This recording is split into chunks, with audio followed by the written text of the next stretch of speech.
F1 the movie was great.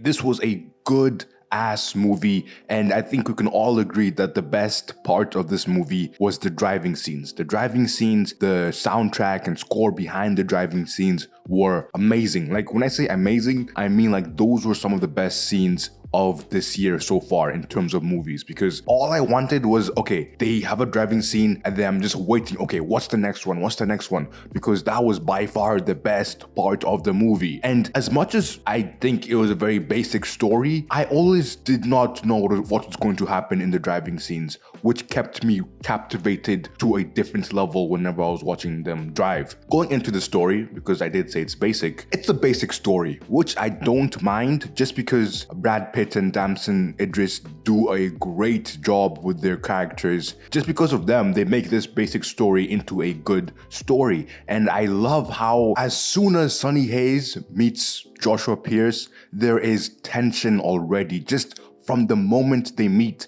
And I love that. I think those two and their dynamic, how different the characters are. One is old, one is young, different points in their careers, and the tension between them was very good. And also just the way they became, I guess you could say, friends, or how at the end they understood each other, was very well done. I think for a basic story, doing a basic story very good makes the story much better, because we all knew what was going to happen at the end. It wasn't a surprise, it wasn't anything we haven't seen before. One thing I will say though, the side characters, oh my days, the side characters were so boring. I'm not going to count Ruben as a side character because he's more so in the, I would say more so in the main cast, and he was a good addition to the whole movie. I think, I can't remember the actor's name, but he did a great job. But just, for example, Sonny Hayes and Kate, their romance was basically, it was just there just to be there. Like, there was nothing interesting. It was so basic. I wish they did that in a more interesting ways. Joshua Pierce's manager, of course, comedic relief, but he had just like no depth. Like, he was just there for vibes, which is cool, but also I would have just preferred him not to be there. Or if he's gonna be there, make him more of an integral piece to Joshua's decision making, which he was.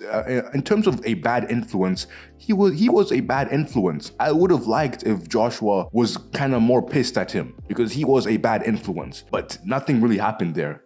I just think that was a very boring character. I wasn't happy with the side characters. I think that's one thing that really dragged the movie down for me, because you already have a basic story. Don't just give me more basic characters as well. But overall, I think this is a great movie. I just think the driving scenes were so elite. Especially watching that shit on IMAX is just different level. And I think that's why this is a great movie, and that's why I think it is a 8 out of 10. Very solid 8 out of 10. One thing I did like, which was very surprising, was that the person who sabotaged the team, who leaked the blueprints of the car, was the shareholder. I did not expect that. I low-key thought it was going to be Joshua.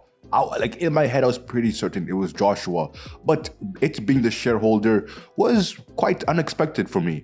And that was a nice twist. But yeah, that is all I have to say. I wish I could make this a little bit longer, but hey, good 8 out of 10, good Brad Pitt movie.